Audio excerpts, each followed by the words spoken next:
میرے آقا صلی اللہ علیہ وسلم نے ارشاد فرمایا کہ جو شوہر اپنی بیوی کو اپنے پاس بلائے جسمانی تعلق کے لیے اور وہ انکار کر دے تو تمام فرشتے اس پر رات بھر لعنت کرتے رہتے.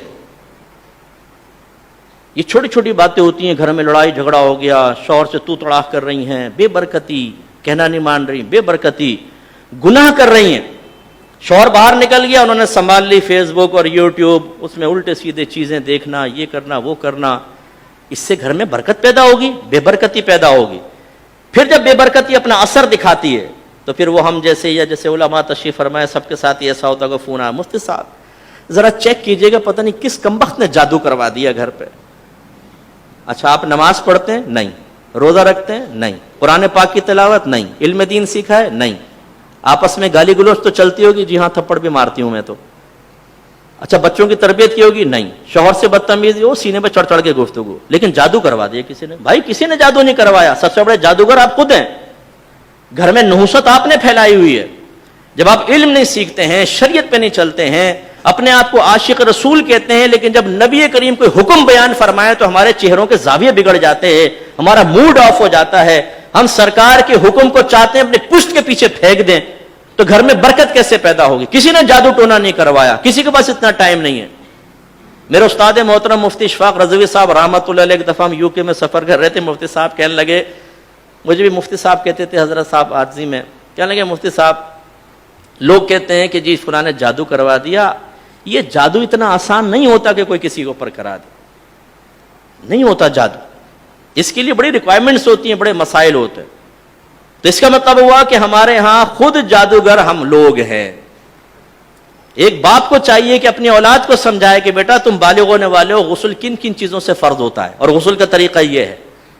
ہم میں سے بہت سے ایسے بیٹھے ہوں گے جن کو یہ تک نہیں پتا ہوگا کہ جو بال ویکلی ہم صاف کرتے ہیں ان کی مقدار کیا ہے، کتنے عرصے میں صاف کرنا چاہیے، اور کہاں سے سٹارٹ کریں گے کہاں سے ختم ہوگا، یہ تک معلوم نہیں ہوتا. تب آزمائی کرتے رہتے ہیں. وہی پپو پان والا، یار بتائیے ذرا، وہ اپنا پان لگاتے ہوئے فتویٰ جاری کر دیتا، چنے کے برابر ہوں گے تو کھانا حرام. اچھا بھائی چلے جی، ارے بھائی سیکھو نا.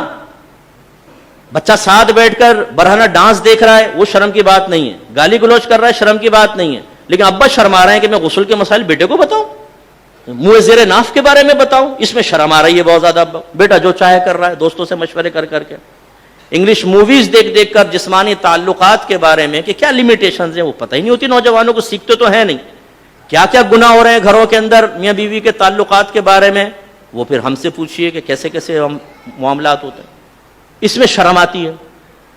نہ بچے کو خود سکھا سکتے، نہ کسی ایسی جگہ بھیجتے ہیں کہ بچہ سیکھ سکے یہ چیزیں. حالت حیض میں اگر شوہر اپنی بیوی سے جسمانی تعلق قائم کرے تو یہ مکروہ تحریمی ہے. بعضوں نے تو حرام قطعی لکھا ہے کیونکہ قرآن کی نص سے تو حرام ہے. اور اس سے اگر کوئی بچہ اس وتی سے پیدا ہوتا ہے تو ولد الحرام ہوگا. کتنے نوجوان ایسے جن کو پتہ ہی نہیں کہ حالت حیض میں اگر زوجہ ہو تو اس کے جسم کے کتنے حصے سے نفع حاصل کرنا جائز ہے اور کتنے کے نہیں. اب جب ہم ان میں بے برکت، اس میں حد پھلانگتے ہیں، لمیٹیشن کراس کرتے ہیں تو گھر میں بے برکتی پیدا ہوتی.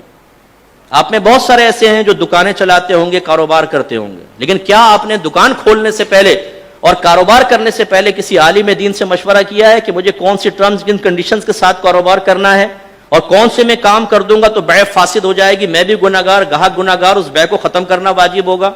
کون سی بیع باطل ہیں، کون سی بیع صحیح ہے، بیع صحیح کی شرائط کیا ہیں، سیکھا ہے کبھی؟ نو. علاقہ اچھا ہو، دکان کارنر والی ہو، چلتی ہو، بس. اس کے بعد طریقہ کیا ہے باقی سب اللہ جانے، اس کا رسول جانے، معاف کر دے گا اللہ تعالیٰ. گھر میں جب بے برکتی والا رزق آئے گا، حرام رزق آئے گا، تو کیسے برکت پیدا ہوگی؟ سیکھنے کی ضرورت ہے. ایک صاحب کو میں نے درس قرآن کی دعوت دی. کہنے لگے مفتی صاحب ٹائم کہاں ہے، بیوی بچوں کے لیے حلال کمانا بھی تو عبادت ہے. میں نے کہا کمانا بھی عبادت ہے یا کمانا ہی عبادت ہے؟ بھی اور ہی میں فرق ہے، ٹھیک ہے نا. آپ یہ بھی لیجئے، کھانا کھا رہا ہو نا مہمان، یہ بھی لیجئے یہ بھی لیجئے، دونوں کو شامل کر لو. یہ ہی لیجئے اس کا مطلب کیا ہے؟ ادھر ہاتھ نہ بڑھانا آپ. تو میں نے پوچھا بھائی بھی یا ہی؟ دوسری بات میں نے کہا انتہائی دائرت میں رہ کے کویسچن، یہ بتائیں رزق حلال کہتے کس کو ہے؟ یہ آپ سب سے بھی میرا کویسچن ہے. آپ اٹھ کے جواب نہ دیں، سوچیے رزق حلال کسے کہتے ہیں، رزق حرام کسے کہتے ہیں، سوچیں ذرا. بولتے بھائی ہم نے تو اپنے بچوں کو حلال کھلایا ہے. اچھا حلال کھلایا, جو کھلایا بتائیں وہ تھا کیا؟ تو جب میں نے اس سے پوچھا نا, کہنے لگا اچھا آپ بتائیں. میں نے کہا کھلا آپ رہے ہیں, بتاؤں میں؟ یعنی اسے یہ نہیں پتا کیا کھلا رہا ہوں, لیکن ہے وہ حلال. جیسے میں کہوں کہ آپ سب پکشو ہیں اور پکشو جو ہے وہ جنت میں جائے گا, آپ کہیں پکشو کیا ہے, میں کہوں یہ تو پتہ نہیں. ہے نا مزہ کا خیز بات, جس چیز کا دعویٰ کر رہے ہیں اس کے بارے میں معلوم ہی نہیں ہے. رزق حرام اور حلال کی آسان سی میں آپ کو ایک ڈیفینیشن بتا دیتا ہوں. اللہ تعالیٰ اس کے رسول نے رزق کمانے کا, جس چیز کو کمانا ہے, جس طریقے سے کمانا, اسے ایک طریقہ بتایا ہے.